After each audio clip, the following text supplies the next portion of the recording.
So the problem that I'll be talking about here is how to match different hospital records that belong to the same patient. So errors in this problem of record linkage occur when duplicate records are mistakenly thought to belong to different people, or when records that actually belong to different people are labeled as a match. And errors like this can result in these information gaps that have critical consequences for a patient. And this includes increasing search time for missing information, delaying care, and resulting in additional services or extra costs. There are several computational approaches used to resolve this problem, and I'm going to compare some commonly used methods as well as propose what could be an improvement. So there are a few things to consider here, the first being accuracy. So you want to be highly accurate while minimizing the number of records that would need to undergo manual review and need to be double-checked. Speed and computational efficiency are also important considerations for high-paced clinical environments. For example, if you wanted to screen a patient with a time-critical medical condition.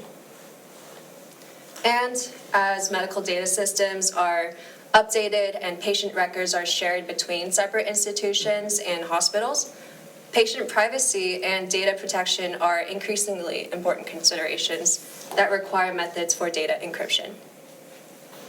So in the following comparison of different methods, I'll eventually propose a Goldilocks solution that addresses all of these considerations. I implemented 3 different types of record linkage models, and the first here is a probabilistic model. It's going to be my baseline for all the comparisons, and this is the most commonly used method for record linkage. Probabilistic algorithms are applied to estimate the similarity between records and their likelihood of matching to the same patient. And these models are better than deterministic models for handling complexities like recording errors, typos, and missing data. Because instead of concluding that a pair of records is definitely a match or definitely a non-match, probabilistic models will instead provide which records are likely to be a match, a not match, or should undergo manual review. Second, I implemented a machine learning model because it's all the rave. But also because machine learning can capture more nuanced clustering patterns that escape the linear probabilistic models. And once they're trained, machine learning can also achieve higher accuracy and run much faster than traditional linkage algorithms. And here I implemented a simple random forest model. For the third type of model, I implemented an algorithm with encryption. So this model is the same as the first baseline model, except that all the names and the addresses are first encrypted before the records are compared. So what that means is the names and addresses are split up like so into trigrams. So here's my name in what are called trigrams. And then I convert each trigram into a hash code. And then I translate each hash code to a number that represents a specific bit position in this array of zeros. And then I set that bit position to a 1, from 0 to 1. So does any of that sound cryptic to you? Yeah, that's the point. But as a result, each of these names and addresses are converted into a unique combination of zeros and ones. And for all the models, I use the same data set of 10,000 records, where each of 5,000 records had a corresponding duplicate that contained misspellings or altered information. I also use 5 identifiers for all the models, which was first name, last name, date of birth, social security number, and street address. Okay, so I'll go over the results in this table of performance measures. The calculations for each performance metric are on the left for your reference, because I always forget what precision means recall. And the harmonic mean is just, the F1 score is just a harmonic mean of precision and recall. It's important to note here that it's the false positives that are dangerous, because records that belong to different patients are being labeled as the same. But false negatives are a little more forgivable because this is the proportion of duplicate records that can be checked with a manual review. It'll just take more time.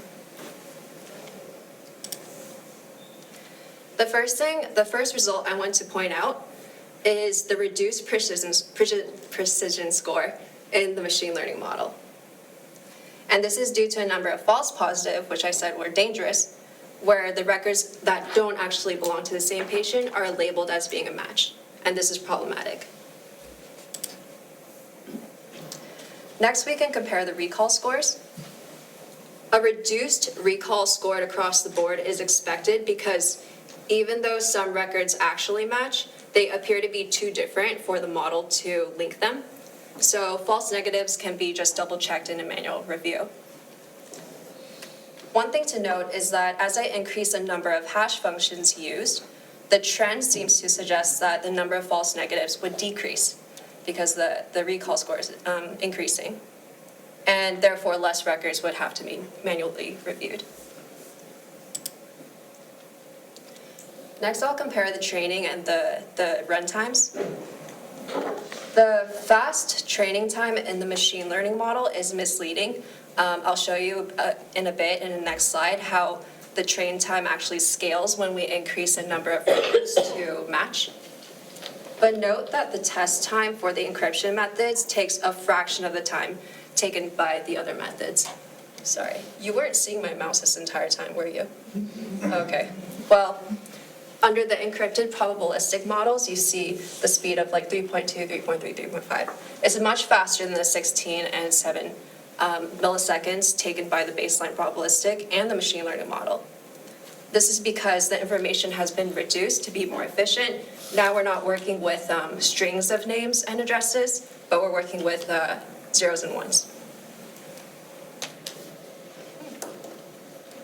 So the encryption method does take a fraction of the time compared to the other methods. But does this difference in training time actually matter? So here's where I'll show you how exactly this training time and test time actually scales with the size of the data set, where n is the size of the data. Here I've plotted different data set sizes from 5,000 to 500,000 records to compare. And just to give you a sense of scale, 100,000 is approximately the number of the admissions at Houston Methodist, the largest hospital in Houston, last year. And even larger than that, there are 6.7 million people in the Houston metro area this year. So here in the blue and the gray, it's really hard to parse, but we have the encryption probabilistic model and the baseline probabilistic model. Marginal differences here, but you can see that the machine learning model takes much more time at that 100,000 records to compare. And again, the 95.4% precision, I mean, a 95.4% is like an A. It's really good. But for this case, that means 46,000 records are incorrectly classified.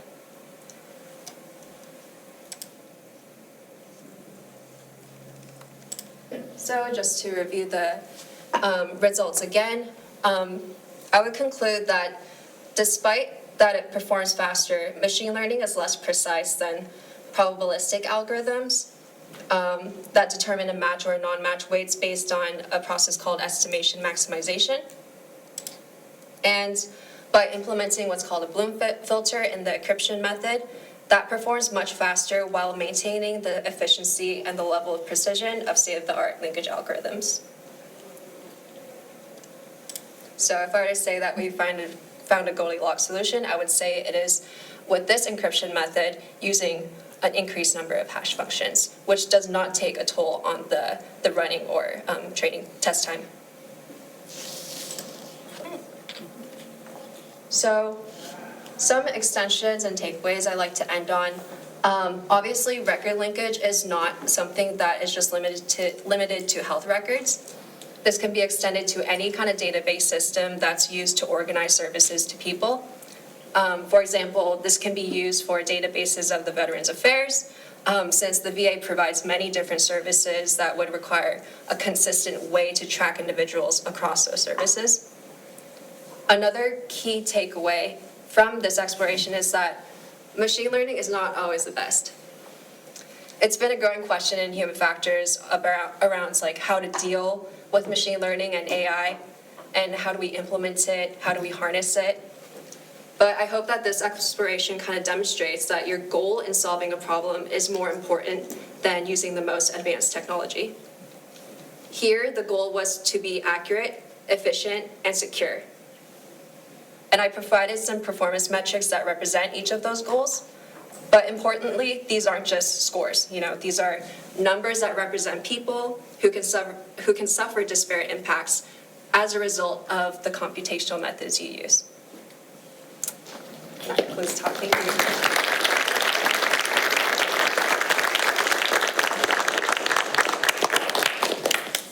Questions? About 4 minutes for questions.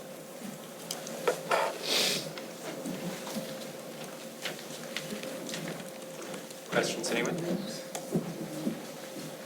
Could you elaborate a little bit more on the data set, as in, because you know which ones are like, were they intentionally like corrupted in certain ways, and how you identify how you break the data essentially? Yeah, so the data set came from a publicly available data set in the last reference here. So 10,000 records, 5,000 which were originals, and then their corresponding duplicates had like a mistake or like altered information in those 5 identifiers that we used. And so in training each of these models, we train like which records, which pairs actually link to each other. And then each model would learn like the importance of each identifier in determining a match. Like, is social security number more important, or name or address, and how important is each of those identifiers? Does that kind of answer your question? Yeah. So I was wondering, because you chose random forest for your machine learning case, do you think that same finding about its performance would hold for other approaches and machine learning algorithms? Do you think there's any space where that you might be able to find better performance in those areas to compare against? So there are a bunch of different machine learning models we can choose from. We chose random forest models because they're easy to interpret, and by constraining the depth of the trees or like the number of decision trees used, you can prevent overfitting.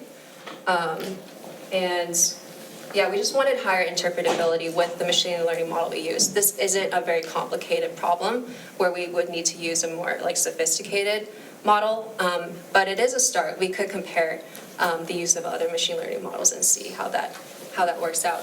We could also make the model more complex, but I don't know, based on the training and the runtime and all that, it would increase the training time by that much more if we were to, say, like, make the depth increased or increase decision trees.